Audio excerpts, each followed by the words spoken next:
நண்பர்களுக்கு வணக்கம். நாம இன்னைக்கு இந்த பதிவில் எதை பத்தி பார்க்க போறோம் அப்படின்னாக்கா, இப்போ நீங்க ஆட்டு பண்ணை, மாட்டு பண்ணை இந்த மாதிரி ஒரு பண்ணை முறையில ஆடோ மாடோ நீங்க வளர்க்கணும் அப்படின்னு விருப்பப்படுறீங்க அப்படின்னாக்கா, முதல்ல நீங்க பண்றது என்னன்னாக்கா, ஆடு மாடு வாங்குறதுக்கு முன்னாடி நீங்க ஃபர்ஸ்ட் அதுக்கு தேவையான பசுந்தீவனத்தை நம்ம உற்பத்தி பண்ணணும்.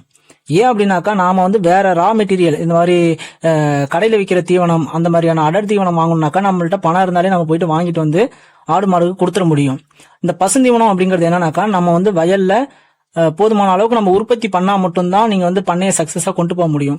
அப்ப நீங்க ஆடு மாடு வாங்குறதுக்கு முன்னாடி நீங்க என்ன பண்ணணும் அப்படின்னாக்கா, பசுந்தீவனத்தை உற்பத்தி பண்ணிடணும். பசுந்தீவனம் தான் 70% தீவன மேலாண்மையை உங்களுடைய பண்ணையில பூர்த்தி செய்யும். அப்ப நீங்க எத்தனை ஆடு மாடு வாங்க போறீங்களோ அதுக்கு தகுந்த மாதிரியான தீவனம் நடவு பண்ணி அதை வளர்த்ததுக்கு அப்புறம் தான் நீங்க ஆடோ மாடோ வாங்கலாம். அப்படி வாங்கினீங்கன்னா உங்க பண்ணையை சிறப்பா நீங்க ரன் பண்ண முடியும். அப்படி இல்லை அப்படின்னாக்கா, வாங்கிட்டு தீவன பற்றாக்குறையால உங்களால பண்ணைய சரியான ஒரு விகிதாச்சாரத்துல பர்சன்டேஜ் வைஸ் உங்களோட அதோட குரோத் உங்களால பார்க்க முடியாது. ஸோ ஃபர்ஸ்ட் நீங்க என்ன பண்றீங்க அப்படின்னாக்கா, தீவனத்தை நடவு பண்ணுங்க. அதுக்கப்புறம் தீவனம் உங்களுக்கு போதுமான அளவுக்கு அறுவடைக்கு வர்ற டயத்துல நீங்க ஒரு 4 ஆடோ 2 மாடோ வாங்கி நீங்க அதுல இருந்து உங்களுடைய அனுபவத்தை நீங்க எடுத்துக்கலாம்.